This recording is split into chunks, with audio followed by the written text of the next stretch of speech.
Welcome back to Coding Shorts. My name is Sean. I've been listening a lot to people discuss TypeScript and whether it's important, whether it's not important, whether JavaScript is better or worse, and a lot of this surrounds SvelteKit and their decision to drop TypeScript and instead go back to JavaScript for developing the library. A lot of people are wondering whether this means it's not really the best tool for anyone to be using if they found it easier to not use it. And for your application, that may be true. But the thing that really piqued my interest was that there can be a lot of ceremony in TypeScript.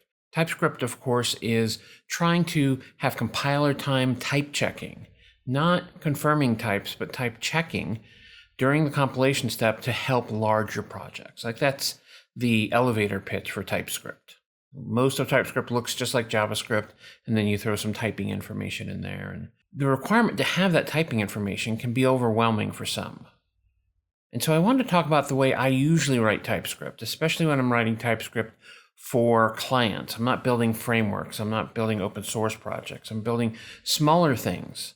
And I'm doing that by using just enough TypeScript, where I'm letting TypeScript help me, but not having to dive into the type stuff really deep.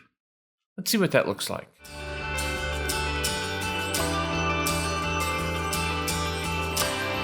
There's not a lot of magic going on right now. I just have index.ts, and then on the right, I'm just going to show the index.js that is generated. So you can really see as we type it what is happening. And I'm doing this by executing the TypeScript compiler, TSC, with just --watch, and I've configured it to look at TypeScript files in this main directory and build them in this dist directory. That's all background. I just want you to kind of see what's going on. If I come here and say const p equals hello, and as soon as I save it, you'll see it pop over here as essentially the same code, right? So let's get rid of all of this for just a second. Let's talk about type inference.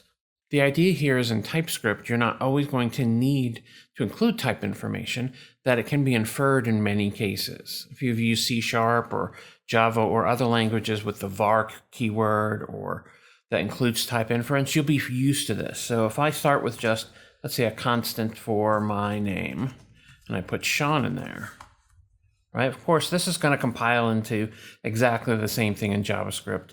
And while the generated code is exactly the same, if we hover over my name, it'll pretty much tell you what this is. My name, Sean, right? And it doesn't have any type information inferred here because it's a const. What TypeScript is trying to do here is when you define some variable, it's going to set it to some inferred type so that if you change it, that the same type is being applied to that same variable. Because this is constant doesn't matter, because const can't be changed. This variable is always and forevermore going to be my name equals Sean. So what if we change this to a let? So now we have a variable that we can change, but when we hover over it, it has inferred that my name is a string variable. And that's an important idea here. When you say const, it's defining the type, quote unquote, as Sean, because it only has one thing that it has and is never can be changed. Whereas when we have any other sort of variable, we can have TypeScript infer the type by how we're assigning it.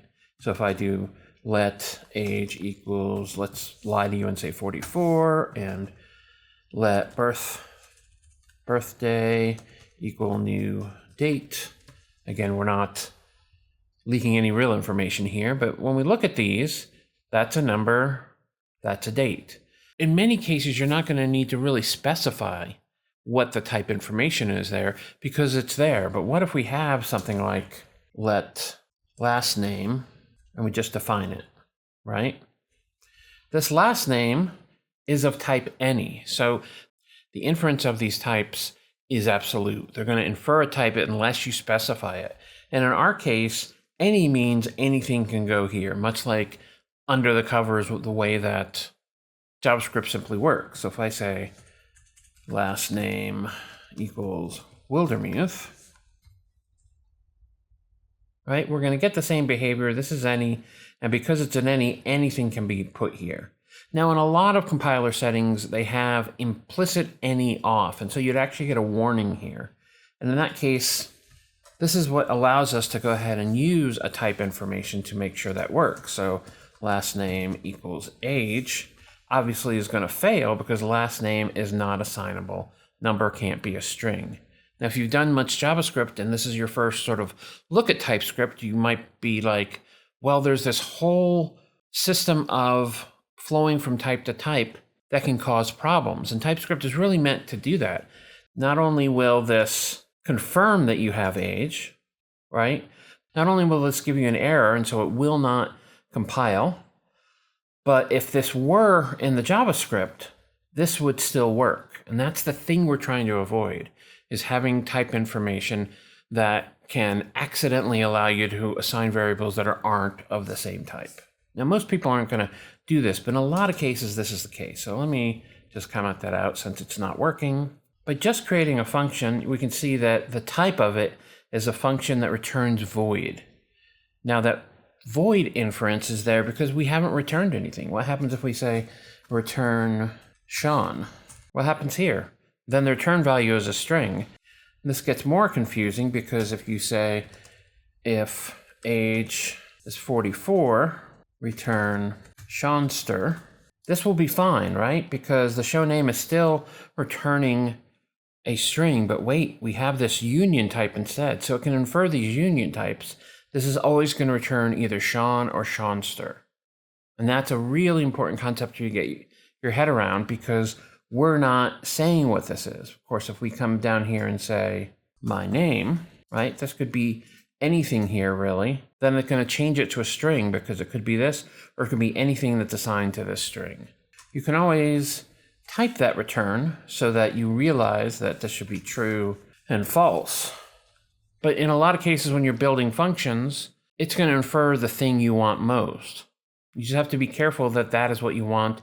And by changing something inside of the function, start to get either it's true or false. Obviously this is a stupid example. The same thing happens with variables. So let's get rid of this. I'm going to leave it commented out and just say console.log the name. That's how we're going to show name. Now here we're getting the issue because it implicitly has an any, and this is often going to cause a problem. And so you might need to say this is always going to be a string. And so this place where the type might be interesting. But what if we had a default value here, right? What happens? This name becomes that type as well. Now, one thing that's interesting, do it down here at the bottom, is if we create a function, I'll call it send for lack of a better name, and I tell it to be async, and I say the name is a string, you send that in, and then I'm going to console log the name, and then just return true to tell it, hey, I succeeded in calling this out, right? So we've got this send here, and you'll notice for the return type that it has inferred that you're returning a promise. And this promise is whatever can be inferred from the return type. Now we're not using await here, so we probably don't need async, but if we were going to use async, let's say if it was making a web request, we could certainly do that. And so we can do things like send hello, then if s console.log success s, right? And so a lot of times you can just infer those return types. And so let's define a class up here that we'll use, and I'll call it person, and I'm going to create a constructor for it. And one of the little tricks here is I'm going to say private first name, private last name. Break those so you can see those. And immediately it's complaining because it can't have an any type. Now, why does that matter, right? Over here in our configuration, we've turned on that you can't implicitly have an any type and to show this. And if you have a code base that you need to be able to deal with any without explicitly using it, this doesn't mean you can't have an any type. It means that you can't infer an any type. So the two ways to fix this would be either to say any, right? Any as a type, or to say empty string, right? So it will infer the correct amount. But here I'm going to say make these both strings. And much like the function before, if we do, let's say, a get, and we're going to say return, we're going to say this dot first name space this dot last name, right? And the name we're going to use for this is full name. And so what type is this full name? Unsurprisingly, it's a string. There's more inference here. So don't be afraid to use as much of the TypeScript type information as you really need. What if you have other code, right? Or you have people that are going to build JavaScript for you instead of TypeScript? What doesn't seem to be obvious to some people is, I'm going to call this my app.js, and I'm going to export default function, do something. No type information, it is a JS file, but if I need to get it, then call do something. And so it's, of course, complaining that it can't find this. Now, this is obviously in the same directory. Why can't it find it? And the reason is kind of interesting. It can't find it because this needs to find this file where it's being compiled to JavaScript as well. And so, of course, there's no app.js in dist. But if we open up our configuration file, only thing we'll really need to choose here is allow JS equals true. And so now it's compiling because it's compiling our app.js as well. And when I say compiling, I don't really mean compiling. If you have other libraries that are needed here that are JavaScript, you can still use them. Not everything in this project needs to be TypeScript. With that change to TSConfig, we can actually let JavaScript and TypeScript be side by side. So you don't have to really make a choice. There are certain things like types that you're getting out of an API and such that having that concrete type can really help you. It improves IntelliSense, but also make sure that the object you're bringing back is the shape to the same thing as you're expecting. So does that mean you need to be using TypeScript everywhere? You know, I'm a fan, but you don't have to be a fan. Like, language is language. If the strictness of TypeScript turns you off, you can actually loosen it with a correctly configured tsconfig file, or you can decide to stay with JavaScript, or you can use any language you want to do anything you want. I still use TypeScript mainly for browser-based code. I don't do a lot of Node, and TypeScript in Node has its own champions and dissenters, so don't want to really get into that world. But at the end of the day, I want code that is just more predictable and that reads right, whether I'm using inferred types because it should be obvious, or whether I'm defining concrete types like classes and interfaces and using types. At the end of the day, all of this is just here to serve. At the end of the day, all of this is here just to serve with whatever solution you're trying to provide. There's no magic in saying, I use TypeScript so it's better than JavaScript. I use JavaScript because TypeScript's too hard. Like, none of that matters. Is it helping you get your job done better? Is your code more reliable and more readable? Those are the things I care about at the end of the day. You've made it to the end of this coding short. Thanks for joining me and sticking this out. If you have comments, please go down into the comments and tell me how I'm right, tell me how I'm wrong, tell me anything you want. We can have that conversation down there. I really enjoy the different perspectives some people can bring. I am accepting new clients right now. You can see that at sean.wildermuth.com. Feel free to reach out to me there. And of course, I'm on certain social media platforms, Twitter, Blue Sky, etc. Feel free to reach out to me there as well.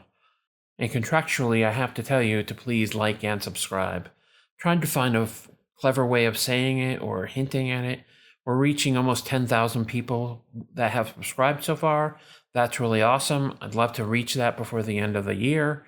We're like 500 short right now, so every subscription helps. Thanks for joining me. My name is Sean Wildermuth. This has been a Coding Short.